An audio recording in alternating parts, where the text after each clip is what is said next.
Nothing's been allowed. We've done everything appropriately and properly.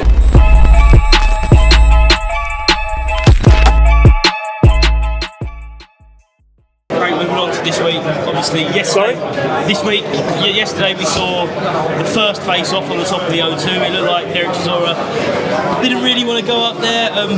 Just an amazing fight, and it should be a little bit of a tasty build-up this week. Look, it's a big fight. It's a moment in time for them both. They're not youngsters.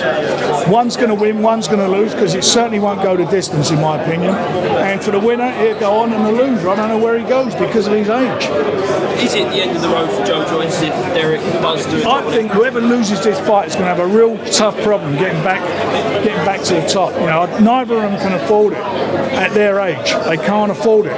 You know, Joe's not got the miles on the clock as a pro as Derek's got. And I said a couple of years ago, Derek maybe should have retired. But to be quite honest, he wants to prove me wrong, and he's still there, and he's still doing it, and he's still competitive. But he's in with somebody again who can't afford to lose. For Joe, it's funny, Joe, before the fights with Zhang, he was the heavyweight no one wanted to fight. He was the one everyone was talking about, so he's going to give the most problems to the champions.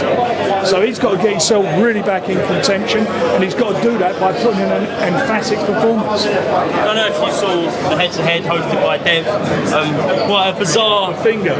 Yeah, the finger. But Derek also give you a compliment. He said, if you want to become a world champion, Frank is the promoter to be with. Was you expecting compliments from Derek this week? No, I wasn't. It was very kind of him to say that, and I appreciate it. Frank just mentioned there that you don't know what could be next for Joe or for Derek, but on Joe's front, if say he was to be unsuccessful and it was the end of the road, would you feel like he's underachieved in his career? Who, Joe? Yeah, if say if he was to lose to Derek and it was the end of his road in his career. He's a silver medalist from the Olympic Games. I mean, he should have been a gold medalist. That was a dodgy decision. I mean, I've even said that. I don't know why they're hanging around and not giving him his gold medal. Yeah, it would be, but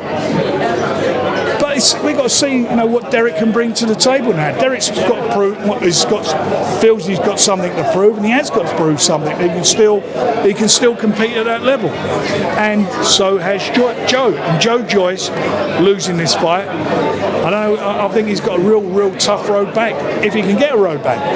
If he wins, Adam Morley said last week, I want to take him to Saudi Arabia next.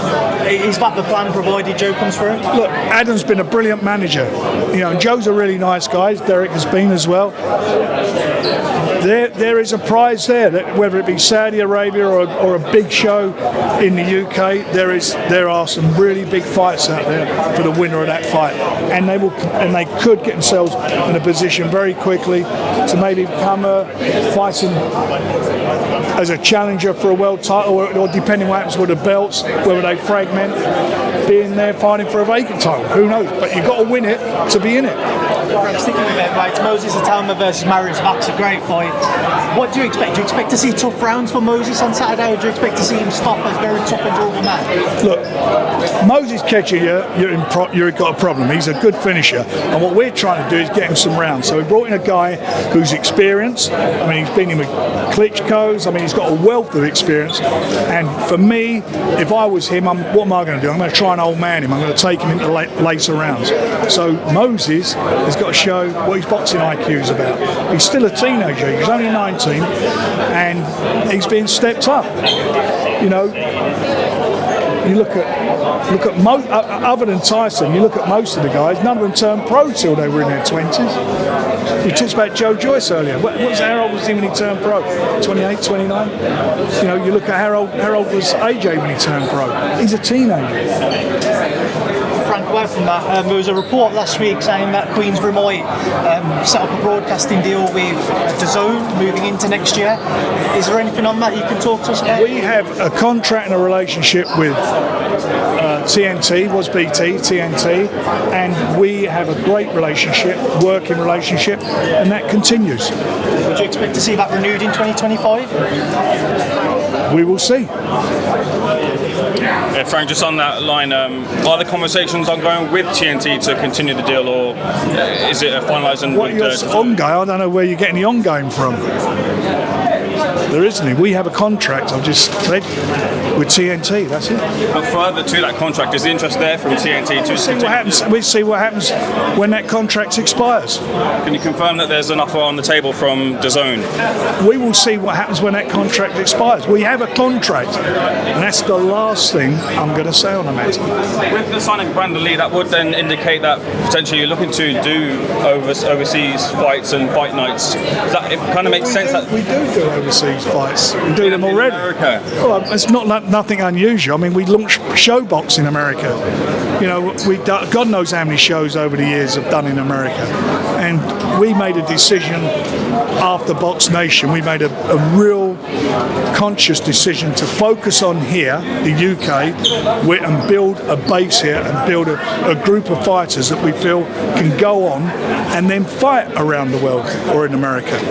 And that's what we've been doing, and we've done it very successfully. What would you say about the potential viewership if there was to be a deal with DAZN as to the eyes that it would bring to boxing as it's offer the traditional means of television onto it? And do you feel that it might cause, in the short term at least, a drop in some viewership? I wouldn't say anything because it's irrelevant at the moment. I'll ask you as well too, just to clear up Daniel Dubois, there was a question from 258 management regarding enrolling into VADA. What was the situation then? Was he enrolled before the tweet came out? He was enrolled. He was enrolled 40 hours after the letter comes saying to be enrolled. When did that letter come in? Oh, I'm not sure the date, a couple of weeks ago, whenever it was. And unfortunately a tweet was, or something was put out mentioning that from 258, which was totally inappropriate. You know, the next day it was all done. It's just ridiculous. It's an absolute. How many title fights has he had? Usyk, Bryant, and the last one.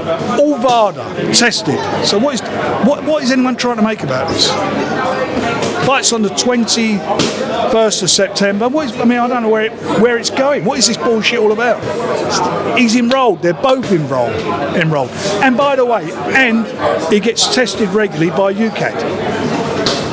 And he's never failed a test, by the way. I wouldn't contest that at all, but I just wonder why that was allowed to get to that point, because it allows for people to kind of... It's not been allowed to get that point at all. Nothing's been allowed. We've done everything appropriately and properly. Nothing's been allowed. That's your words, that's not what it is. And if you want to read that into it, that's up to you. But you're wrong. Pro boxing fans, have you had any communication? Next time, let's have some positive questions. Just one more on this. Have you spoken to 258 since about? Have you had any communication with 258 since they put out that tweet? I don't talk to 258, do I? It's all done through my office. I don't deal with VADA. I don't deal with that. You think I'll sit at my desk phoning up VADA and sorting all that stuff out? Do you think that's what I've got time to do? It's a pretty stupid question you're asking. He's enrolled. End of story. Don't ask me any more questions about it. It's ridiculous what you are saying. It's stupid. So moving on to... be responsible what you're saying. All you're doing, you're trying to create something out of nothing. And it's wrong. What you're doing is wrong. The question on the capacity, you were going to extend it to 100,000? For that to be confirmed. Okay. How is Daniel looking in camp? Have you had any communication with him? I spoke to his dad yesterday and he's really happy. He's happy with what's going on. What can fans expect this Saturday night at the O2? Joe Joyce and Derek Chisora. I'm looking forward to it. It's a fabulous show. You've got some really good fights on there. We've got from top to bottom. We've got two guys whose careers are on the line and haven't got too far to... One of them's going to basically be out of the game at the big time. So it's very important for them. And then down the card you've got youngsters, lots of youngsters in really important fights. Seriously important fights. I appreciate it. It's a pleasure. Hi,